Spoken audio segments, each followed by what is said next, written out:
against enemies of freedom.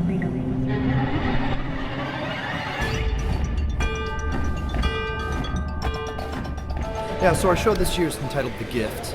Where it all started was we wanted to do a show that honors those that sacrifice for their country, for their families, for their children, for their loved ones.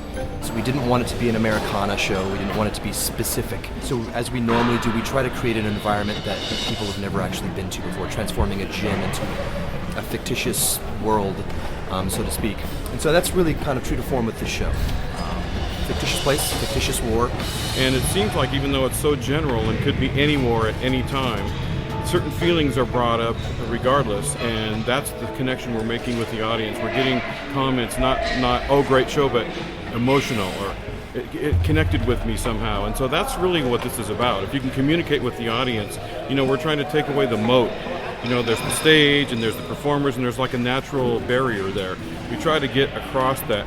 We wanted people to identify with whatever experience they have that they can relate to, whether that's someone they know that fought World War II, Vietnam, Korea, Afghanistan, Iraq.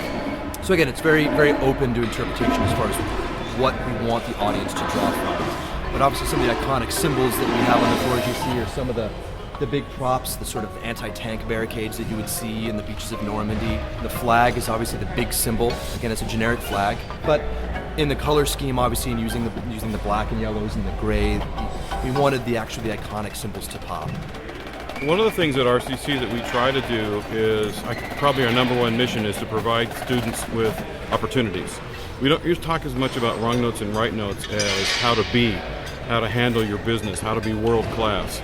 And one of the things about being world class is you can't be the same every year from year to year. So we try to have a different identity each year, completely different theme. If they think we're going to zig, we're going to zag.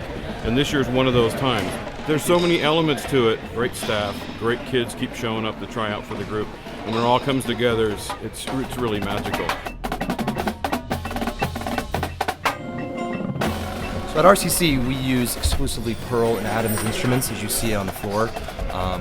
Obviously, we want to give our members the opportunity to look and sound as good as humanly possible. So obviously, our choice is Pearl and Adams.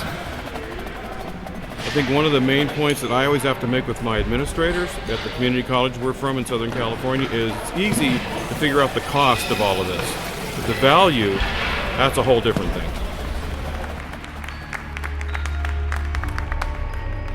He fought for hope and freedom.